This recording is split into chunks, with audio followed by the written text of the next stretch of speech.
Hello everyone, welcome to Acumen. देखिए, अभी तक हम लोग आपके लिए काफ़ी वीडियोस लेके आए जहाँ पे मैं आपको बताता था जीपीएससी की प्रिपरेशन कैसे करो, गेट की प्रिपरेशन कैसे करो।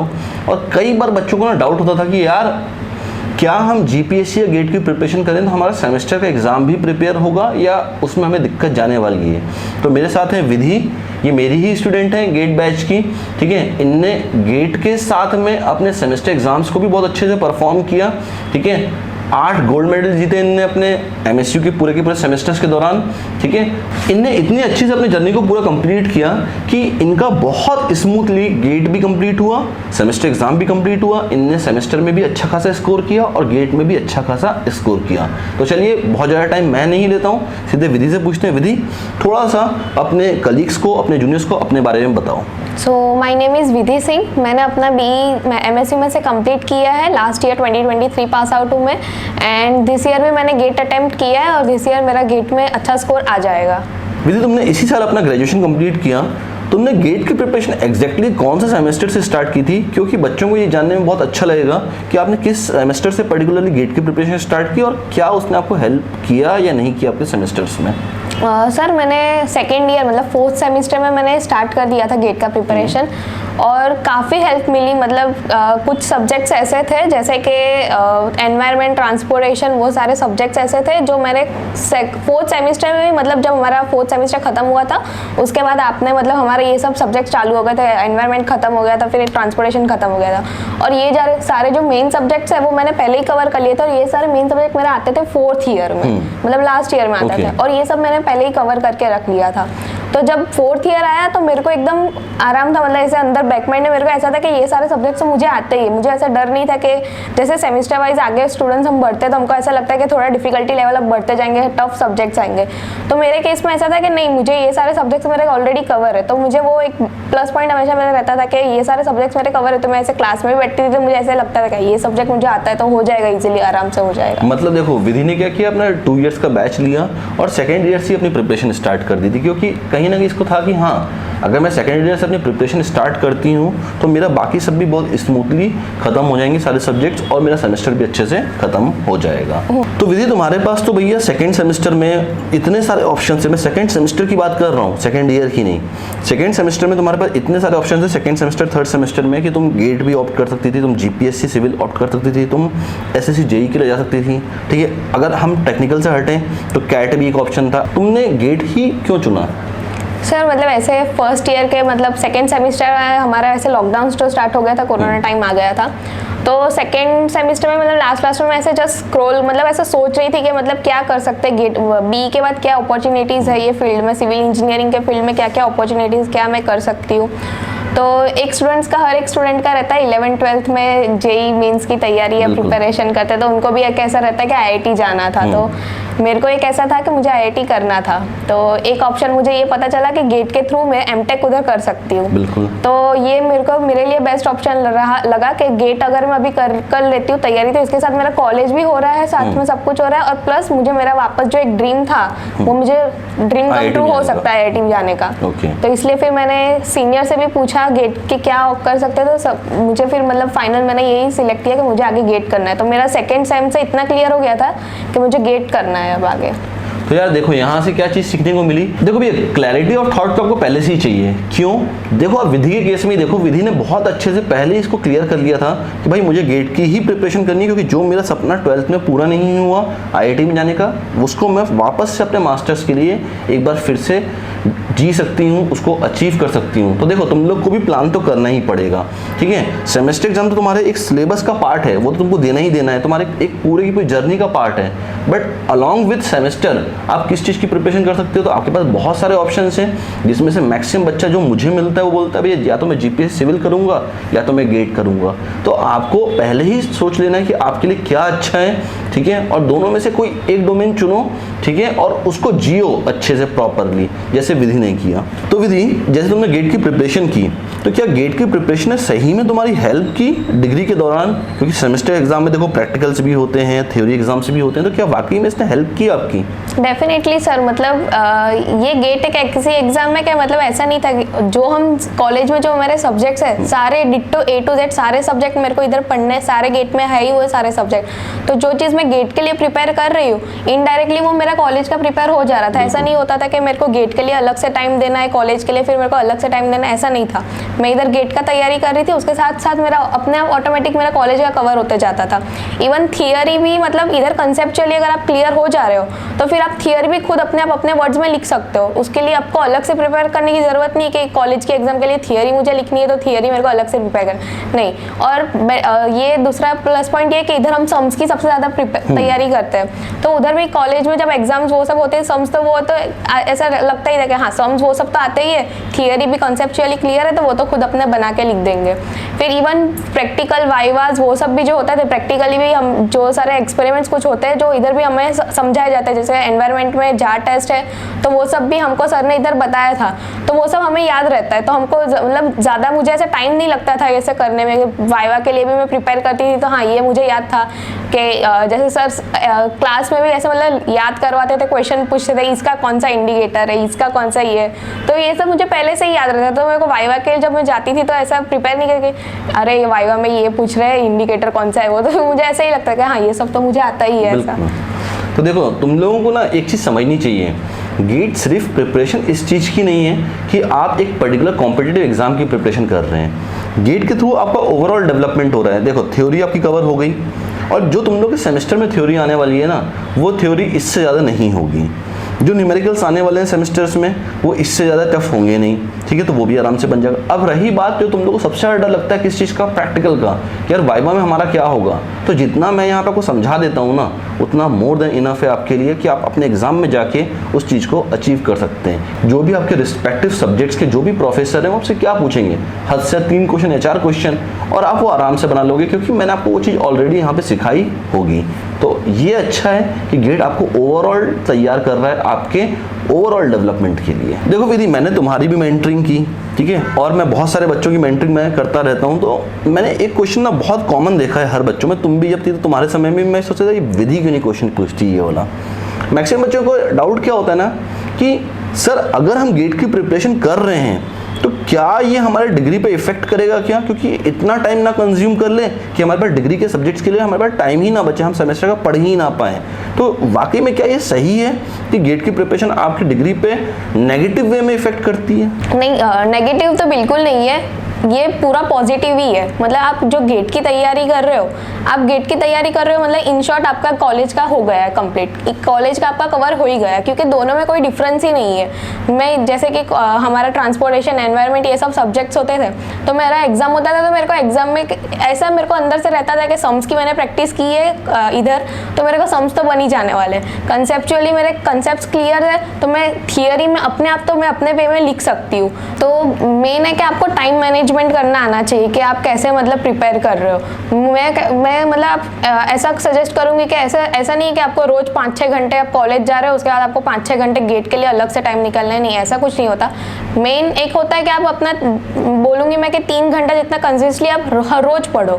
मतलब अगर आप कंसिस्टेंसी इज दी की ऐसा कहते हैं ना, तो ये अगर आप रोज 3 घंटा भी अच्छे आराम से अच्छा पढ़ ले रहे हो तो आपका गेट भी हो रहा है और साथ ही साथ आपका कॉलेज के डिग्री के लिए भी आपका प्रिपरेशन हो ही जा रहा है। बिल्कुल विधि, क्योंकि देखो मेंटरिंग सेशन में हम लोग क्या बताते हैं, हम लोग यही करते हैं कि आप लोगों का पूरा टाइम स्लॉट को फिक्स करते हैं कि आप लोग कॉलेज जाने का टाइम कितना है, ठीक है, उसका क्या टाइम आपके पास फ्री बच रहा है, जहाँ पे हम आपको सब्जेक्ट दे पाते हैं कि आपको ये सब्जेक्ट रनिंग के पढ़ने हैं और ये सब्जेक्ट आपको रिवीजन में कंप्लीट करना है। तो रोज़ का देखो भाई 3 घंटा भी तुमने दे दिया ना तो गेट तुम्हारे बहुत अच्छे से निकल जाएगा और तुम्हारी डिग्री के लिए तुम्हारे काफ़ी टाइम बचेगा। तो जो लोग बोलते हैं ना 12-15 घंटा पढ़ना है, वो सिर्फ आपको बेवकूफ़ बना रहे हैं। इतना नहीं पढ़ना पड़ता है गेट के लिए, कंसिस्टेंटली रोज 3 घंटा पढ़ना। देखो एक काम ना सबसे ज़्यादा बोरिंग होता है, क्या पता है क्या बोरिंग होता है, बताओ मुझे विधि, एक काम सबसे ज़्यादा बोरिंग क्या होता है लाइफ का, बताओ, तुम्हें बताना है ये तो देखो सबसे बोरिंग काम क्या होता है, सेम काम रोज करना। अगर हमें रोज अलग अलग काम करना है, जैसे मैं उठा आज सुबह, आज मेरे को है भैया आज चलो घूमने चलते हैं, तो ये मुझे बहुत मज़ा आएगा क्योंकि कुछ नया है ना एक्साइटिंग लाइफ में। कल हुआ क्या, चलो जॉब पे चलते हैं, परसों जॉब नहीं है कहीं और जाना है, तो रोज़ कुछ नया हो रहा है, तो रोज़ क्या डायनामिक चल रहा है ना ये, तो मज़ा आता है। पर रोज़ एक ही काम करना है कि यार चलो यार उठें, ठीक है, फ्रेश हुए, पढ़ाई करनी है, फिर उठें, फिर फ्रेश हुए, फिर पढ़ाई करनी है, रोज़ एक ही काम करना है हमको। सबसे बोरिंग काम यही है। पर विश्वास मानो 7 दिन 14 दिन 21 दिन ये काम करके देखो। जैसे अपना मोटार के टेस्ट होते हैं और कंक्रीट के टेस्ट होते हैं, जहाँ पे हम कैरेक्टरिस्टिक स्ट्रेंथ निकालते हैं, ये तुम्हारी कैरेक्टरिस्टिक स्ट्रेंथ है भैया कि तुमने अगर 21 दिन तक ये काम कर लिया ना, तुम लोग इसके हैबिचुअल हो जाओगे और फिर तुम्हारा एक रिदम सेट हो जाएगा पढ़ने का, और फिर तुम्हारे पास टाइम ही टाइम बचेगा तुम्हारे सेमेस्टर्स के लिए भी और तुम्हारे गेट के एग्जाम के लिए भी। तो कंसिस्टेंसी बहुत ज़रूरी है इस पर्टिकुलर गेट के एग्जाम के लिए और तुम्हारे सेमेस्टर एग्जाम के लिए भी। अब जैसे विधि, बहुत सारे बच्चों को एक क्वेश्चन आएगा इस पर्टिकुलर मेरे आंसर्स के बाद कि सर चलो आपने ये बता तो दिया, आइडियल केस हो गया ना, ये तो आइडियल केस हो गया, और आइडियल केस तो कभी पॉसिबल ही नहीं है। जैसे भैया सबको अगर देखा जाए तो शादी करनी है दीपिका पादुकोण से, ठीक है, सबको चाहिए ऐसी लड़की जो एकदम सर्वगुण संपन्न हो, पर मिलेगी क्या? नहीं। लड़के में भी सबको चाहिए क्या? ऋतिक रोशन, पर मिलेगा क्या? नहीं मिलेगा, तय है। तो आइडियल केस तो पॉसिबल ही नहीं है। तो बोलेंगे सर आपने तो अभी बताया कि रोज पढ़ना है, ये तो आइडियल केस हो गया, हम कैसे करें? हमारे पास देखो थर्ड सेमेस्टर में फ्लूइड मैकेनिक्स आएगा, स्ट्रेंथ ऑफ मटेरियल आएगा, फिर उसके अगले सेमेस्टर में स्ट्रक्चर एनालिसिस आएगा। आप बोल तो रहे हो पर हम मैनेज कैसे करेंगे भाई इसको? तुमने कैसे मैनेज किया इसको विधि? सर मतलब इधर का मतलब कैसा था कि गेट में हमारा जो करिकुलम सेट था तो वो ऐसे ही सेट था कि जैसे मेरा इधर 4th 5th सेमेस्टर में मेरा सोम आ रहा है तो मेरा उसी समय सोम चलता था, मतलब ऐसा ही मतलब मेरे मोस्टली सारे सब्जेक्ट ऐसे ही गए। और जो सब्जेक्ट्स जो मैंने कहा कि एनवायरमेंट ट्रांसपोर्टेशन जो मैंने पहले पढ़ लिए थे, वो मैं जब मेरा वैकेशन चलता, जैसे 4th सेमेस्टर के जब मेरा वैकेशन चल रहा था तब ये सारे सब्जेक्ट चालू हुए थे, तब मेरा कॉलेज का तो खत्म हो गया था, तब मेरा ये सारे सब्जेक्ट एक्स्ट्रा मतलब पहले मैंने पढ़ लिए थे। लेकिन जब ये जो सोम ये सब जो सब्जेक्ट्स थे वो मेरे करिकुलम जब मेरा 5th सेमेस्टर स्टार्ट हुआ तभी ये सारे सब्जेक्ट्स मैंने इधर पढ़े, तो मेरे को मतलब ये एक बहुत अच्छा बेनिफिट हुआ कि मैं इधर पढ़ती गई तो मेरा ऑटोमेटिक उधर वो सारे सब्जेक्ट्स कवर ही होते गए। देखो हम लोग भी कोशिश यही करते हैं कि जनरली एमएसयू और जीटीयू और जो भी हमारे पर्टिकुलर यूनिवर्सिटीज़ हैं, जैसे एग्जांपल के तौर पे चारू सेट हो गया, ठीक है, बीवीएम हो गया, और भी जितने भी प्राइवेट और गवर्नमेंट के मिला के जितने भी हमारे यूनिवर्सिटीज़ हैं, इन सब के हमें पता है कौन कौन सब्जेक्ट आने वाले हैं। और हम भी ये ट्राई करते हैं कि जब हमारा करिकुलम सेट हो ना तो गेट और आपको जो सेमेस्टर में सब्जेक्ट चलने वाला है उसको अलाइन करके चलें। 100% टाइम हमसे भी नहीं हो पाता ये चीज़, बट कोशिश करते हैं कि 70 to 80% मैच करें। जो 20% मैच नहीं कर रहा वहाँ पे हम आपको टारगेट देके वो काम खत्म करवाते हैं। तो हम भी कोशिश यही कर रहे हैं कि आपका पूरा करिकुलम हम पहले ही सेट कर दें ताकि आपको ना पैनिक की सिचुएशन आने ही ना दिया जाए। देखो घबराता कब है बच्चा कब घबराएगा? जब उसके सेमेस्टर का सब्जेक्ट आ गया है और यहाँ पे भी दूसरा सब्जेक्ट चल रहा है। एग्जाम्पल के तौर पे मैं 2 सब्जेक्ट ले लेता हूँ, आपको समझ में ज़्यादा आएगा। लेट अस सपोज आप 3rd सेमेस्टर में हैं और आपको आ गया स्ट्रेंथ ऑफ मटेरियल एग्जाम्पल के तौर पे, और मैं यहाँ पढ़ा रहा हूँ आपको ट्रांसपोर्टेशन। अब यहाँ ट्रांसपोर्टेशन एक हैवी सब्जेक्ट है, इसका वेटेज है लगभग 12 से 14 मार्क्स का गेट के एग्जाम में, तो ये तो करना ही करना है, मैम इसको छोड़ सकते नहीं है। और यहाँ पे हमारा चल रहा है एक और tough subject strength of material. अब सर दोनों को लेके जाना और एक साथ रोज पढ़ते हुए जाना और पूरा प्रॉपर कंप्लीट करना इम्पॉसिबल हो जाएगा एक समय के बाद। इनिशियली तो बहुत मजा आएगा कि दोनों सब्जेक्ट चल रहे हैं, मजा आ रहा है बहुत, पर जैसे इधर बेंडिंग स्ट्रेस क्रॉस हुआ, इधर ट्रैफिक इंजीनियरिंग क्रॉस हुआ, तो भैया फिर आता है प्रेशर और भयंकर वाला प्रेशर, और इस समय पे पैनिक सिचुएशन आ जाती है आपके अंदर, और वो पैनिक वाला जो बटन होता है ना वो एकदम दब जाता है इस समय पे, और फिर आप घबराते हैं अब मेरे से क्या होगा। तो इस चीज़ को पहले ही हमने पूरा का पूरा नेग्लेक्ट करने की कोशिश की है। आपका करिकुलम ही ऐसे सेट किया है कि इस सिचुएशन में आप कभी भी जाए ना। हाँ, पर अगेन आइडियल केस नहीं है, मैं कह रहा हूँ 70 to 80% मैच करेगा, ठीक है। सेमेस्टर के सब्जेक्ट्स को हम कोशिश करते हैं अलाइन कर दें गेट के सिलेबस के साथ में। तो विधि थोड़ा सा लीक से हटते हैं हम, डिग्री की बात हमने की। अब डिग्री में एक और एलिमेंट जो होता है डिप्लोमा, क्योंकि अगर देखा जाए आज की डेट में कोर ब्रांचेस में मैकेनिकल हो गया, सिविल हो गया, इलेक्ट्रिकल हो गया, तो इनमें डिप्लोमा के बच्चे बहुत आ रहे हैं 3rd सेमेस्टर में, जिसको हम D2D बोलते हैं, डिप्लोमा टू डिग्री, ठीक है। तो इन बच्चों को हमेशा से लगता है कि मैं क्यों करूं गेट की प्रिपरेशन, मेरे लिए तो जीपीएससी सिविल क्लास 3 बना हुआ है ऑलरेडी, ठीक है, तो मुझे क्या फ़ायदा करेगा गेट। तो तुम क्या सोचती हो इसके बारे में कि क्या सही में गेट इन डिप्लोमा के बच्चों को कुछ फ़ायदा करेगा या नहीं करेगा? डेफिनेटली करता है। मतलब जैसे मेरे काफ़ी फ्रेंड्स थे डिप्लोमा वाले, तो उनका एक वीक पॉइंट क्या रहता है कि उनको थोड़ा मैंने जितना देखा है उनको थोड़ा इंग्लिश में प्रॉब्लम रहता है। वो मोस्टली गुजराती मीडियम से आते हैं तो उनको इंग्लिश में एक प्रॉब्लम रहता है, और दूसरा उनका मैथ्स बहुत वीक होता है। मोस्टली वो ऐसा ही मतलब उनका अंदर तो रहता है कि हमारा मैथ्स स्ट्रांग नहीं है। और जब वो 3rd सेमेस्टर में आ रहे हैं तो 3rd सेमेस्टर में कौन से सब्जेक्ट्स चल रहे हैं, हमारे फ्लूइड मैकेनिक्स चल रहे हैं, स्ट्रेंथ ऑफ मटेरियल चल रहे हैं, तो ये वो सारे सब्जेक्ट्स हैं जिसमें मैथ्स आपको काम लगेगा, इंटीग्रेशन डिफरेंशिएशन सब आपको काम लगेगा ही। सो डेफिनेटली अगर आप गेट की तैयारी आप कर रहे हो तो आपका मैथ्स अच्छा से मतलब जो आपको अंदर रहता था कि नहीं मेरा मैथ्स स्ट्रांग नहीं है, तो मैथ्स आपका एकदम अच्छे से हो जाएगा। तो मैथ्स गेट करते करते आपका कॉलेज के भी जो आगे सब्जेक्ट्स है वो भी आपका क्लियर होते जाएगा, आपका डिग्री भी अच्छे से हो जाएगा, और जो आपका जीपीएससी क्लास 3 का जो आपका एग्जाम होता है वो भी आराम से एकदम निकल जाएगा। बिल्कुल विधि, देखो तुम लोगों को मैं एक चीज़ बताता हूँ, इसको अदरवाइज मत लेना कोई भी, ठीक है। अब अपने को मानना पड़ेगा उस चीज़ को ना, देखो सच्चाई जितना जल्दी एक्सेप्ट कर लो ना उतना अच्छा होता है। मैक्सिमम बच्चा जो डिप्लोमा से आता है वो जनरली गुजराती बैकग्राउंड से आता है। गुजराती बैकग्राउंड में मैं ये नहीं बोल रहा हूँ कि आप गुजराती फैमिली से आते हैं, गुजराती फैमिली से सब के सब हैं, पर आप गुजराती मीडियम से आए हैं। अब आपकी इंग्लिश वाकई में वीक होती है, ये आप भी जानते हैं, ये मैं भी जानता हूँ, और ये 100% केसेस में नहीं है, पर 80% केसेस में ये वैलिड होती है। दूसरा, आप जो डिप्लोमा के बच्चे हैं, आपने 11th नहीं किया और 12th नहीं किया, जिसमें main integration, differentiation, differential equations, limits, ठीक है, ये सारे के सारे मैथ्स के टर्म्स आते हैं, चैप्टर्स आते हैं, ये पूरा का पूरा कोर्स आता है आपको। बट आपने तो ये सब स्किप किया क्योंकि आपने डिप्लोमा किया उस समय, तो आपका मैथ्स भी कमज़ोर रह गया। अब इसका नुकसान क्या होता है, कई बार मैं आपको सेमिनार्स में ये चीज़ बताता हूँ कि आपके लिए जीपीएससी क्लास 3 का एग्ज़ाम बना तो है, पर आप डिग्री में एंटर होते हैं। चलो एक अच्छा काम किया कि आप डिग्री में एंटर हो गए, पर डिग्री में एंटर होने के बाद आपको सबसे बड़ा दिक्कत कहाँ होता है मैं बताता हूँ। आप 3rd सेमेस्टर में एंटर हुए, आपको फ्लूइड मैकेनिक्स मिला। फ्लूइड मैकेनिक्स में पूरा का पूरा मैथ्स आता है, पूरा का पूरा मैथ्स, क्योंकि आप कोई भी इक्वेशन सॉल्व करने गए यानी मैथ्स लग गई उसके अंदर। आप स्ट्रेंथ ऑफ मटेरियल करने गए, उसके अंदर पूरा का पूरा मैथ्स लग गया। अब आपका बेसिक क्या वीक था, मैथ्स, ठीक है। दूसरा आपका क्या वीक था, इंग्लिश।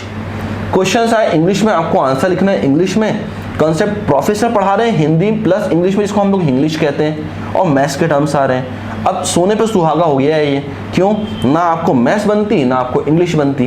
तो आपका होगा क्या, धीरे धीरे केटी आना शुरू हो जाएगी, और 1 सेमेस्टर केटी लगती है, 2 सेमेस्टर केटी लगती है, फिर ये केटी का ट्रेंड शुरू हो जाता है। और एक बार ये ट्रेंड शुरू हो गया ना, फिर आप बचते ही नहीं हो लास्ट तक कि आप कुछ कर पाओ। तो ना आपका जीपीएससी सिविल क्लास 3 निकलेगा, ना क्लास 2 तो आप छोड़ ही दो, सपना ही छोड़ दो उसका, क्लास 1 का भी सपना छोड़ दो, गेट भी आपसे नहीं निकलने वाला, और सेमेस्टर भी क्रॉस नहीं हो पाएगा, आपको बीच में ही डिग्री छोड़नी पड़ जाती है। अब गेट यहाँ कैसे हेल्प कर रहा है मैं वो चीज़ समझाता हूँ। जैसे विधि ने बताया, गेट सिर्फ एक कॉम्पिटिटिव एग्जाम नहीं है, ये ओवरऑल डेवलपमेंट आपका कर रहा है। मैंने आपको पहले ही बताया ये चीज़। अगर आपने गेट किया ना, गेट सिर्फ गेट की प्रिपरेशन स्टार्ट की, क्या होगा, हम आपको पूरा पढ़ाएंगे हिंदी में, आपको यहाँ पे कंसेप्ट धीरे धीरे करके आपको इंग्लिश में लिखवाना शुरू करेंगे। हम आपको मैथ्स पढ़ाएंगे, बहुत प्यार से पढ़ाएंगे आराम से, ताकि आपका मैथ्स पूरा अच्छे से यहाँ स्ट्रांग होता जाए। अब जैसे धीरे धीरे पढ़ाते गए हम आपको, आपके सेमेस्टर में आपको इम्प्रूवमेंट दिखा। अब देखो डॉक्टर पे भी हम कब विश्वास करते हैं ना, जब उसकी दवाई हम पे काम करती है।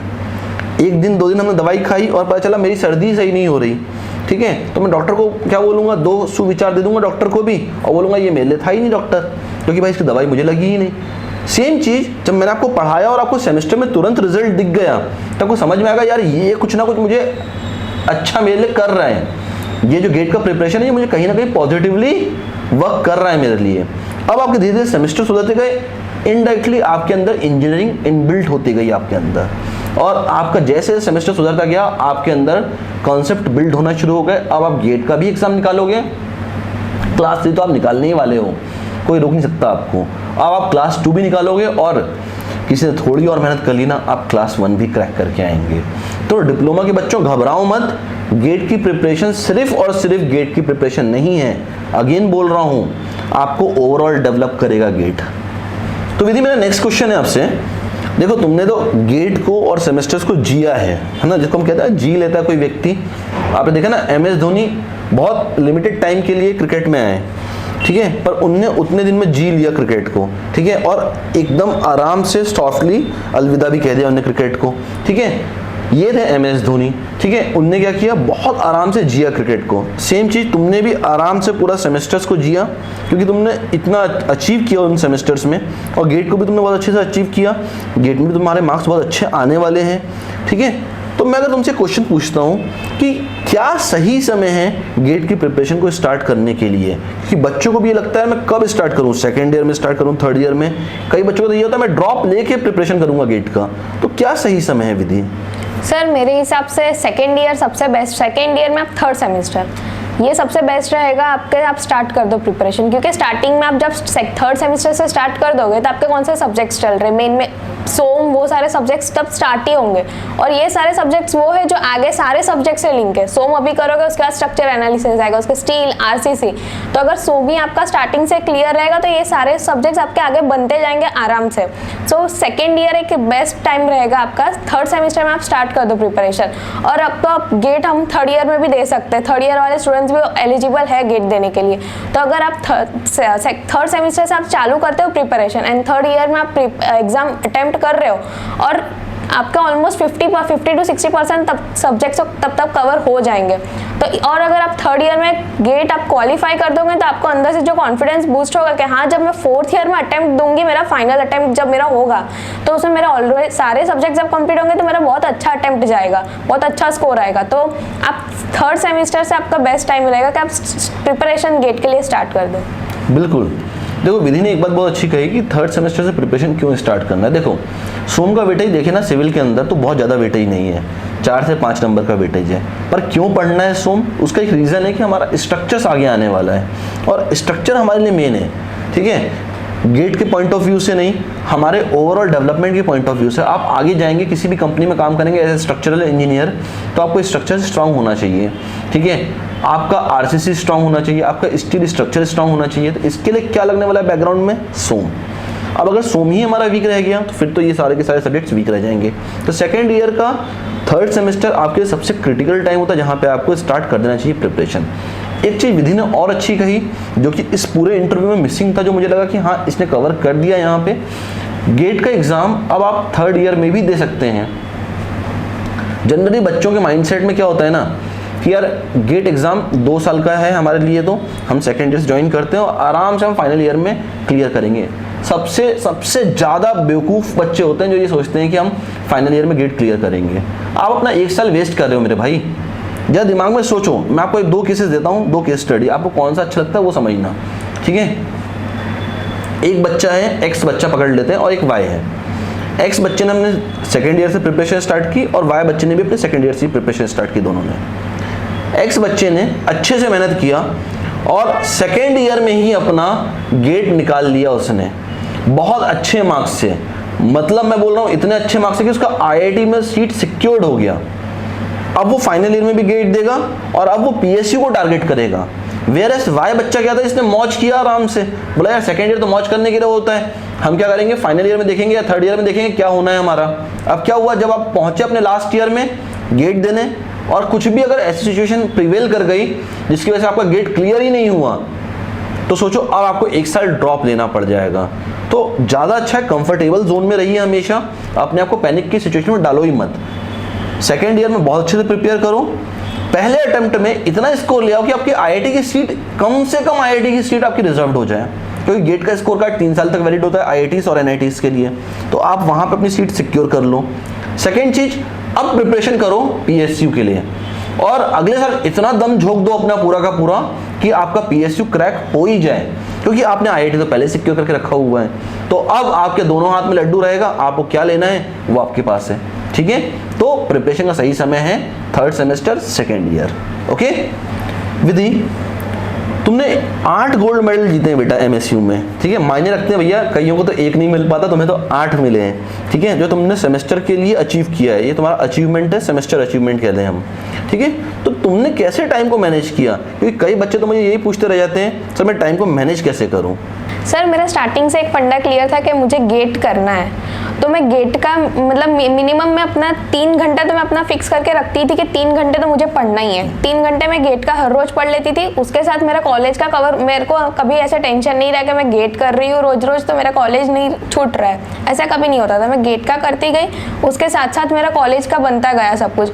और इवन मुझे मेडल जिस दिन कॉन्वोकेशन के 1 दिन पहले जाके मुझे पता चला कि मुझे 8 गोल्ड मेडल मिलने वाले हैं। तो ये एक है कि मतलब आप गेट की एग्ज़ाम की तैयारी कर रहे हो तो आपका कॉलेज का ऑटोमेटिक कवर होते ही जा रहा है। आपको कभी ऐसा सोचने की ज़रूरत नहीं पड़ेगी कि मैं गेट की अलग से तैयारी कर रही हूँ या कॉलेज का अलग से मुझे पढ़ना पड़ेगा। नहीं, आप अगर गेट की तैयारी कर रहे हो, आप गेट पे फोकस करते जाओ, आपका ऑटोमेटिक कॉलेज का कवर होते ही जाएगा। बिल्कुल सही।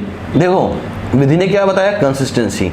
ये वर्ड ना बार बार इस पूरे के पूरे इंटरव्यू में निकल के आ रहा है, मतलब कुछ तो इंपॉर्टेंस होगी यार इस वर्ड कंसिस्टेंसी की, क्योंकि अगर आप कंसिस्टेंट है ना तो आपका सिलेक्शन तय है। अब वो चाहे सेमेस्टर एग्जाम्स में हो, चाहे गोल्ड मेडल के लिए हो, चाहे गेट एग्जाम हो, चाहे कोई भी कॉम्पिटिटिव एग्जाम हो, कंसिस्टेंसी बहुत ज़रूरी है मेरे भाई। विधि बहुत ज़्यादा इसको इंटरव्यू को लंबा नहीं करेंगे, बट एक क्वेश्चन जो मेरे मन में आ रहा है, जो बच्चे मुझसे बार बार पूछते हैं कि सर क्या अगर हम गेट की प्रिपरेशन कर रहे हैं तो हमारा प्लेसमेंट भी कवर होगा क्या इसके अंदर? यस, मतलब प्लेसमेंट भी, आप प्लेसमेंट में क्या ही होता है, ग्रुप डिस्कशन होता है, एप्टीट्यूड का टेस्ट होता है और पर्सनल इंटरव्यू होता है। पर्सनल इंटरव्यू में आपको क्या ही पूछेंगे, टेक्निकल नॉलेज आपका चेक होने वाला है उधर। एप्टीट्यूड भी आप गेट के लिए प्रिपेयर करने ही वाले हो, तो आपका एप्टीट्यूड भी इधर प्रिपेयर हो गया। पर्सनल इंटरव्यू के लिए आपका टेक्निकल्स जो है, टेक्निकल सारे सब्जेक्ट्स इधर कवर होने ही वाले हैं, तो आपका टेक्निकल भी उधर आपका क्लियर हो गया, कॉन्सेप्ट्स आपका क्लियर है बस। तो ये गेट एक ऐसी एग्जाम है कि आप गेट की तैयारी कर रहे हो, तो इसके साथ जितने और मतलब जैसे प्लेसमेंट है, कॉलेज के एग्जाम्स है, वाइवाज है, सब कुछ ऑटोमेटिक बनता ही जाता है। ऐसा नहीं है कि इसके लिए अलग तैयारी, इसके लिए अलग तैयारी, नहीं, बिल्कुल ऐसा नहीं है। आप गेट के एक तैयारी करो, उसके साथ आपका प्लेसमेंट का भी आप एक फाइनल हो जाएगा आपका प्लेसमेंट, क्योंकि टेक्निकल में भी जो सारे क्वेश्चंस आते हैं वो सारा अपना गेट का ही पार्ट है। तो आप गेट की तैयारी करो, आपका प्लेसमेंट का डेफिनेटली हो ही जाएगा। बिल्कुल विधि, क्योंकि देखो मैं भी तुम लोग की मेंटरिंग करता हूँ ना, जो मेरे स्टूडेंट्स हैं जब वो मेरे पास आते हैं मेंटरिंग के लिए, तो मैं उनको क्या बोलता हूँ, प्लेसमेंट में तो बैठना ही है। कारण है क्यों बैठना है, देखो जॉब सिक्योरिटी बहुत इंपॉर्टेंट है। ऐसा ना हो जाए कि तुमको यहाँ से तुम प्लेसमेंट में बैठे नहीं और वहाँ तुम्हारा जॉब भी नहीं लगा। अब क्या हो जाएगा, दोनों नाव में पैर रख नहीं पाए आप और आप डूब गए। ठीक है, दो नाव में पैर रखते तो भी डूब जाते। तो क्या करना है, एक ही करके चलना है हमको। पहले प्लेसमेंट आराम से निकाल लो, ठीक है, फिर गेट का एग्जाम भी देंगे हम, और फिर गेट में जो मार्क्स आएंगे हमारे उसके हिसाब से हम आगे का प्लानिंग करेंगे कि हमारा फ्यूचर प्लानिंग क्या होने वाला है, हमको कहाँ जाना है। बट प्लेसमेंट में जो भी आने वाला है ना, वो सब कुछ यहाँ पे कवर होगा ही होगा। कैंपस टू कॉर्पोरेट में हम पूरा कोशिश करते हैं, जो हमारे गेट के सिलेबस का ही पार्ट है, कि उसमें पूरा का पूरा ये कवर कर दें कि आपका जो प्लेसमेंट में आने वाली चीज़ है वो भी यहाँ पे मिस ना हो। तो विधि अगला क्वेश्चन मेरा ये है, मैक्सिमम बच्चों के डाउट आते हैं कि सर जब हम गेट की प्रिपरेशन कर रहे हैं तो इंटर्नशिप भी इस जर्नी में आएगा ही आएगा, तुम्हारे में भी आया था डेफिनेटली, तुम्हारे केस में भी, तो क्या हम इंटर्नशिप करें या ना करें, तुम क्या सोचती हो इसके बारे में? सर मतलब इंटर्नशिप करनी चाहिए, लेकिन आपके पास आप में वो टाइम मैनेजमेंट स्किल भी होना चाहिए। ऐसा नहीं होना चाहिए कि आप इंटर्नशिप जा रहे हो, आप इंटर्नशिप में थक जा रहे हो, फिर आप गेट का मतलब आप टाइम ही नहीं निकाल पा रहे हो अपने पढ़ाई के लिए। सो डेफिनेटली इंटर्नशिप करना चाहिए, क्योंकि उससे आपका एक्चुअल में पता चलेगा कि हम जो पढ़ रहे हैं वो एक्चुअल में कैसा दिखता है, आपको वो आप कनेक्ट कर पाओगे उससे। तो डेफिनेटली यस, इंटर्नशिप करना चाहिए, लेकिन आप में ये स्किल भी होनी चाहिए टाइम मैनेजमेंट के लिए, कि आप उधर भी वो भी कर रहे हो, साथ में आपका जो आपका पढ़ाई, आपकी गेट की जो स्टडी, आप वो भी कंटिन्यू आपका वो मेंटेन रख रहे हो। ऐसा नहीं कि उधर फिर आप इंटर्नशिप करने जा रहे हो तो आपका गेट छूटता जा रहा है, ऐसा नहीं होना चाहिए। देखो विधि ने स्किल पे बात की कि आपके पास टाइम मैनेजमेंट की स्किल होनी चाहिए। मैं इसमें एक चीज़ और जोड़ूंगा, ठीक है, कि आपको कम से कम एक राइट डिसीजन लेने का भी आपके अंदर एक समझ होनी चाहिए, क्योंकि जब इंटर्नशिप आएगी तो वो आपका 7th सेमेस्टर होगा, आई थिंक दैट। अब 7th सेमेस्टर तक आप इतने मैच्योर इनफ हो चुके होंगे कि आपको ये डिसाइड करना होगा मुझे कितने दिन की इंटर्नशिप करनी है। कई बार बच्चा बेवकूफ़ बनाता है सबको, हमें भी बेवकूफ़ बनाता है, अपने आप को भी बेवकूफ़ बनाता है और अपने कॉलेज के प्रोफेसर्स को भी बेवकूफ़ बनाता है। एक दिन की इंटर्नशिप में जाएगा, ठीक है, वो भी बहुत ही मतलब नॉर्मल सी कंपनी में, और सर्टिफिकेट प्रोड्यूस करेगा कितने महीने का, 1 महीने का या 6 महीने का। तो उसने ना तो यहाँ की पढ़ाई की गेट की, ना उसने सेमेस्टर का पढ़ा, ना इंटर्नशिप किया। तो अगर करना है मेरे भाई इंटर्नशिप तो ढंग से करो, टाइम को मैनेज करो, अच्छी जगह से इंटर्नशिप करो ताकि आपको काम आए। क्योंकि जब मैंने आपको यहाँ आरसीसी पढ़ाया, मैंने आपको स्ट्रक्चर्स पढ़ाया, मैंने आपको एनवायरमेंटल पढ़ाया, आपको ट्रांसपोर्टेशन पढ़ाया, और जब आपने इसको जाके प्रैक्टिकली अप्लाई किया, देन ये पूरा साइकिल कंप्लीट होता है। पर अगर आपने इस चीज़ को अप्लाई ही नहीं किया तो इंटर्नशिप तो सिर्फ एक नाम की चीज़ रह गई ना, फिर तो किसी काम की चीज़ रही ही नहीं। तो एक प्रॉपर डिसीजन लो, क्योंकि आप इतने मैच्योर इनफ हो, तो एक प्रॉपर डिसीजन लो कहाँ से इंटर्नशिप करनी है, ड्यूरेशन फिक्स करो, बहुत ज़्यादा लंबा मत खींचो किसी चीज़ को, क्योंकि कोई लंबा भी खींचता है ना कोई चीज़ तो फिर बोर होने लग जाते हो आप उससे। तो लिमिटेड टाइम के लिए करो इंटर्नशिप, अच्छे से करो इंटर्नशिप, और करना चाहिए इंटर्नशिप, क्योंकि गेट का पूरा एप्लीकेशन है इंटर्नशिप के अंदर। तो विधि ऑलमोस्ट हमारा इंटरव्यू मेरे को लगता है काफ़ी लंबा हो गया है, ठीक है, इसको पूर्ण विराम देते हैं यहाँ पे, ठीक है। तो लास्ट मैसेज आपके जूनियर्स के लिए जो आपकी तरफ से कंक्लूसिव रहेगा यहाँ पे, कि आप क्या कंक्लूजन में करना चाहती हो, आप अपने जूनियर्स को क्या मैसेज देना चाहती हो यहाँ से? मैं ऐसा कहना चाहूँगी कि आप लोग गेट कीजिए, क्योंकि एक एग्ज़ाम की प्रिपरेशन से आपके पास बहुत सारी अपॉर्चुनिटीज़ खुल जाएगी, जैसे कि MTech from IITs, MTech PSU का job, then campus placement, degree आपका कॉलेज का एकदम अच्छे से क्लियर हो जाएगा, एसएससी जेई की एग्ज़ाम, जीपीएससी, काफ़ी सारी एग्जाम्स है जो आप सिर्फ एक एग्ज़ाम की तैयारी करो, उस डेफिनेटली बाकी सब अपने आप ऑटोमेटिक कवर होते जा रहा है। मैं ये सजेस्ट करूँगी कि आप सेकेंड ईयर से ही गेट की प्रिपरेशन स्टार्ट कर दे, फोर्थ ईयर तक आते आते आपका ऑलमोस्ट सब कवर हो जाएगा एकदम अच्छे से, और आप एक बेटर इंजीनियर बन के सोसाइटी में आप निकलोगे। That's all from my side. Thank you Vidhi. देखो विधि ने एक लास्ट में बहुत अच्छा स्टेटमेंट दिया जो मुझे बहुत अच्छा लगा, एक बेहतर इंजीनियर बन के निकलोगे, बेटर इंजीनियर, बेहतर इंजीनियर, ठीक है। क्यों? आज के डेट में तुमने देखा होगा जब तुम रोड पे भी निकलते हो तो रोड की क्वालिटी तुम देखते हो, फिर तुम एक अपने मन के अंदर एक विचार लेके आते हो कि यार ये इंजीनियर कैसा रहा होगा, ठीक है। बस वो विचार तुम्हारे लिए कोई लेके ना आए, इसीलिए गेट की प्रिपरेशन करनी है। एक बेस्ट इंजीनियर बनो, एक बेटर इंजीनियर बनो, एक बेहतर इंजीनियर बनो और सोसाइटी के डेवलपमेंट के लिए काम करो, ठीक है। मिलते हैं नेक्स्ट इंटरव्यू में। Till then bye bye everyone and thanks for your time.